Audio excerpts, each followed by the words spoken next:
Everyone, welcome back.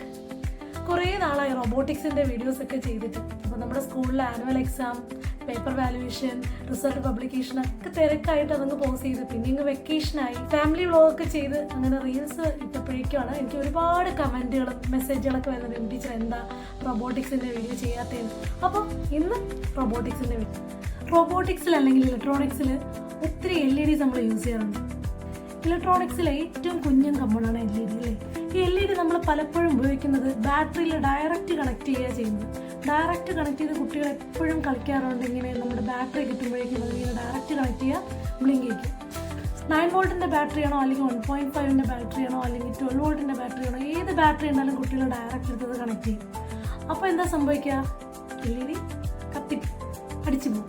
അപ്പോൾ ഈ LED എങ്ങനെ കണക്ട് ചെയ്യാണ്ട് എങ്ങനെയാണ് അതിനെ ബ്ലിങ്ക് ചെയ്യിക്കുക? നമ്മൾ സാധാരണ കുഞ്ഞു വാച്ചിനൊക്കെ ഇളക്കി കിട്ടുന്ന ബാറ്ററി എടുത്ത് കുട്ടികളിങ്ങനെ കണക്ട് ചെയ്യുമ്പോൾ അതിങ്ങനെ ടോയ്സിനൊക്കെ കഴിക്കുന്ന കുഞ്ഞു ബാറ്ററി അതിൽ ഡയറക്റ്റ് കൊടുക്കുന്ന കുഴപ്പമില്ല. പക്ഷേ നമുക്കൊരു ഇലക്ട്രോണിക് സർക്യൂട്ട് അല്ലെങ്കിൽ റോബോട്ടിക്സിൻ്റെ ഒരു എക്സ്പെരിമെൻ്റ് ഒക്കെ ചെയ്യുമ്പോൾ നമ്മൾ LED എങ്ങനെയാണ് കണക്ട് ചെയ്യുന്നത്, അത് നമ്മൾ അതിനെ സപ്പോർട്ട് ചെയ്യാൻ വേണ്ടി നമ്മളൊരു കമ്പോണൻറ്റ് യൂസ് ചെയ്യും, that is A resistor. So അപ്പോൾ LED നമുക്ക് ഓരോ ബാറ്ററിക്ക് അനുസരിച്ച് ഈ LED എങ്ങനെ കംപ്ലൈൻറ്റ് ആകാണ്ട് നമുക്ക് യൂസ് ചെയ്യാൻ പറ്റും, അതിനെക്കുറിച്ചൊരു വീഡിയോ ആണ് ഇന്ന് ഞാൻ എടുക്കാൻ പോകുന്നത്. ഈ റെസിസ്റ്ററിനെ നമ്മൾ കണ്ടിട്ടുണ്ടാവും അല്ലേ. ഈ റെസിസ്റ്റർ പല ഇലക്ട്രോണിക് സർക്യൂട്ട്സുകളിലും ഈ LEDയുടെ അടുത്തായിട്ട് ഇങ്ങനെ കണക്ട് ചെയ്ത് വെച്ചിട്ടുണ്ടാവും. അപ്പോൾ ഈ റെസിസ്റ്റർ ഇങ്ങനെ യൂസ് ചെയ്യുമ്പോൾ ഇത് ഏത് വാല്യൂ ഉള്ള റെസിസ്റ്ററാണ് ഒരു LEDയുടെ കൂടെ നമ്മൾ ഉപയോഗിക്കേണ്ടത് എന്നുള്ളത് നമുക്കൊരു വലിയ കൺഫ്യൂഷനാണ്. ഏത് റെസിസ്റ്ററാണ് യൂസ് ചെയ്യേണ്ടത് നമുക്കൊരു ഇക്വേഷനിലൂടെ കണ്ടുപിടിക്കും. നമ്മൾ 12th സ്റ്റാൻഡേർഡിൽ അല്ലെങ്കിൽ നമ്മൾ ഡിഗ്രി ലെവലിലൊക്കെ ഓംസ് ലോയെ കുറിച്ച് പഠിച്ചിട്ടുണ്ട്. ഓംസ് ലോ എന്ന് പറയുന്നത് എന്താണ്? Current flowing through a conductor is directly proportional to the potential difference across it. അതായത് നമ്മുടെ ഒരു കണ്ടക്ടറിലൂടെ കറണ്ട് പാസ് ചെയ്യുമ്പോൾ അവിടെ ഉണ്ടാകുന്ന വോൾട്ടേജിൻ്റെ ഡിഫറൻസ് ആണ്. അതായത് നമുക്ക് ഒരു ഇക്വേഷൻ ഉണ്ട്, this V is equal to IR. അതായത് വോൾട്ടേജ് കണ്ടുപിടിക്കുന്നത് കറണ്ടും റെസിസ്റ്റൻസിൻ്റെയും മൾട്ടിപ്ലിക്കേഷനിലൂടെയാണ്. സോ നമുക്ക് റെസിസ്റ്റൻസ് ആണ് കണ്ടുപിടിക്കേണ്ടതെങ്കിൽ V/I എന്നുള്ളതാണ്, that is voltage difference divided by current. ഇവിടെ നമുക്ക് വോൾട്ടേജ് എന്ന് പറയുന്നത്, ഇപ്പോൾ നമ്മൾ 9 വോൾട്ടിൻ്റെ ബാറ്ററിയാണ് യൂസ് ചെയ്യുന്നതെങ്കിൽ നമ്മുടെ സോഴ്സ് വോൾട്ടേജ് എന്ന് പറയുന്നത് 9 വോൾട്ടേജ് ആണ്. LEDക്ക് ആവശ്യമായ കറണ്ട് വോൾട്ടേജ് എന്ന് പറയുന്നത് 2 വോൾട്ടേജ് ആണ്.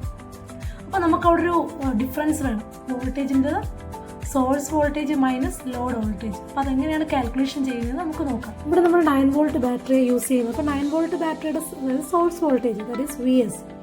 LEDക്ക് ആവശ്യമായ വോൾട്ടേജ്, അതായത് ലോഡ് വോൾട്ടേജ് എന്ന് പറയുന്നത് VL. ഇവിടെ LEDക്ക് ആവശ്യമായ വോൾട്ടേജ് എന്ന് പറയുന്നത് ഒരു 2 വോൾട്ടാണ്.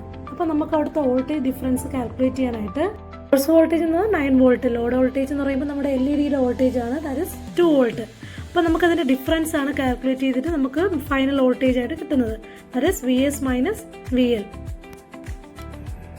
സോ വോൾട്ടേജ് എന്ന് പറയുന്നത് VS minus VL, source voltage minus load voltage. അപ്പോൾ നമുക്ക് സബ്ട്രാക്ട് ചെയ്ത് കിട്ടുന്ന ആ വോൾട്ടേജ് 7 വോൾട്ട്, അതാണ് നമ്മുടെ V എന്ന് പറയുന്നത്. സോ ഓംസ് ലോയിലൂടെ നമുക്ക് എങ്ങനെയാണ് ഇതിൻ്റെ റെസിസ്റ്റൻസ് കാൽക്കുലേറ്റ് ചെയ്യുന്നത് നോക്കാം. ഓംസ് ലോ പറയുന്നത് V is equal to IR എന്നുള്ളതാണ്. നമുക്ക് ഈ ഒരു ട്രയാങ്കിളിലൂടെ നമുക്ക് ഇതിനകത്തുള്ള വോൾട്ടേജ് അല്ലെങ്കിൽ കറണ്ട്, റെസിസ്റ്റൻസ് ഏത് വേണമെങ്കിൽ നമുക്ക് കാൽക്കുലേറ്റ് ചെയ്യാൻ പറ്റും. നമുക്കിവിടെ കാൽക്കുലേറ്റ് ചെയ്യേണ്ടത് റെസിസ്റ്റൻസ് ആണ്. സോ റെസിസ്റ്റൻസ് കാൽക്കുലേറ്റ് ചെയ്യാനുള്ള equation R is equal to V/I എന്നുള്ള ഇക്വേഷനാണ്. ഇവിടെ നമ്മുടെ V എന്ന് പറയുന്നത് that is VS minus VL. അത് നമ്മൾ നേരത്തെ ഇവിടെ കാൽക്കുലേറ്റ് ചെയ്ത് വെച്ചിട്ടുണ്ട്, അതാണ് 7 വോൾട്ട്. ഇപ്പോൾ ഒരു LEDക്ക് ബ്ലിങ്ക് ചെയ്യാനായിട്ട് ആവശ്യമായ ഒരു LED പ്രൊഡ്യൂസ് ചെയ്യുമ്പോഴത്തേക്കും അല്ലെങ്കിൽ ഏതൊരു ഇലക്ട്രോണിക് എക്യുപ്മെൻറ്റ് പ്രൊഡ്യൂസ് ചെയ്യുമ്പോഴും അതിൻ്റെ ഡേറ്റ ഷീറ്റിൽ തന്നെ സ്പെസിഫിക്കേഷൻസ് പറയുന്നുണ്ട്. അപ്പോൾ അതിൻ്റെ ഒരു 2 വോൾട്ട് വോൾട്ടേജ് ആണ് അതിന് യൂസ് ചെയ്യുന്നതെങ്കിൽ അത് 20 മില്ലി ആംപിയർ കറണ്ടാണ് ഒരു LEDക്ക് വർക്ക് ചെയ്യാനായിട്ട് വേണ്ടത്. അപ്പോൾ ഈ 20 മില്ലി ആംപിയർ കറണ്ട്, ഈ മില്ലി ആംപിയർ എന്ന് പറയുന്നത് സ്റ്റാൻഡേർഡ് ഒരു യൂണിറ്റ് അല്ല. അപ്പോൾ നമ്മൾ അതിനും ആംപിയറിലേക്ക് കൺവേർട്ട് ചെയ്യണം. അപ്പോൾ ഒരു ആംപിയറിലേക്ക് കൺവേർട്ട് ചെയ്യാനായിട്ട് നമുക്ക് 20 ഡിവൈഡഡ് ബൈ 1000 എന്ന് പറയുന്നത് 20 ഡിവൈഡഡ് ബൈ 1000. അപ്പോൾ നമുക്കതിനെ ആംപിയറിലേക്ക് കൺവേർട്ട് ചെയ്യണം. അപ്പോൾ നമുക്ക് കറണ്ടും കിട്ടിക്കഴിഞ്ഞു. സോ 20 മില്ലി ആംപിയറിലുള്ള കറണ്ടിനെ നമ്മൾ ആംപിയറിലോട്ട് കൺവേർട്ട് ചെയ്ത് 0.02 ആംപിയർ എന്നുള്ളത്. നമുക്ക് ഇത് നമ്മുടെ ഈ ഇക്വേഷനിലോട്ട് നമുക്ക് അപ്ലൈ ചെയ്ത് കഴിഞ്ഞാൽ നമ്മുടെ റെസിസ്റ്റൻസ്, ഏത് റെസിസ്റ്റൻ്റെ വാല്യൂ ആണ് നമുക്ക് വേണ്ടതെന്നുള്ളത് നമുക്ക് മനസ്സിലാക്കാൻ പറ്റും. നമുക്കിതിങ്ങനെ ഡിവൈഡ് ചെയ്യുമ്പോൾ ഒരു 350 എന്നൊരു വാല്യൂ കിട്ടി. ഇപ്പോൾ റെസിസ്റ്ററിൻ്റെ യൂണിറ്റ് എന്ന് പറയുന്നത് ഓം ആണ്. ഓം ഈ സിമ്പിളാണ് ഇതിനെ റീഡ് ചെയ്യുന്നത് ഓം എന്നാണ് റീഡ് ചെയ്യുന്നത്.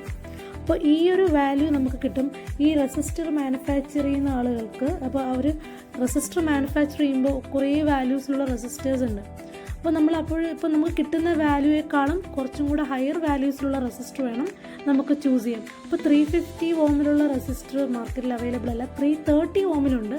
അത് കഴിഞ്ഞാൽ പിന്നീടുള്ളത് 470 ഓമിലുള്ള റെസിസ്റ്ററാണ്. സോ അപ്പോൾ നമ്മൾ 470 ഓം, നമ്മളെപ്പോഴും അതിനേക്കാളും കൂടിയ റേഞ്ചിലുള്ള വാല്യൂസുള്ള റെസിസ്റ്റർ വേണം ചൂസ് ചെയ്യാൻ. അപ്പോൾ നമ്മളൊരു 470 ഓമിലുള്ള റെസിസ്റ്റർ നമുക്ക് ചൂസ് ചെയ്യാം. ഇതുപോലെ പല കളർ ബാൻഡിലുള്ള റെസിസ്റ്റേഴ്സും ഉണ്ട്. അപ്പോൾ ഇതിനുണ്ട് ഈ കാണുന്നതാണ് 470 ഓമിലുള്ള റെസിസ്റ്റർ. അപ്പോൾ ഇത് 470 ഓം റെസിസ്റ്റർ ആണ് എന്ന് നമ്മൾ എങ്ങനെ മനസ്സിലാക്കും? അതിനാണ് റെസിസ്റ്ററിൻ്റെ കളർ കോഡിംഗ് എന്ന് പറയുന്നത്. അപ്പോൾ റെസിസ്റ്ററിൻ്റെ വാല്യൂ കണ്ടുപിടിക്കേണ്ട കളർ കോഡിംഗ് എന്താണെന്ന് നമുക്ക് അടുത്ത വീഡിയോയിൽ പരിചയപ്പെടാം.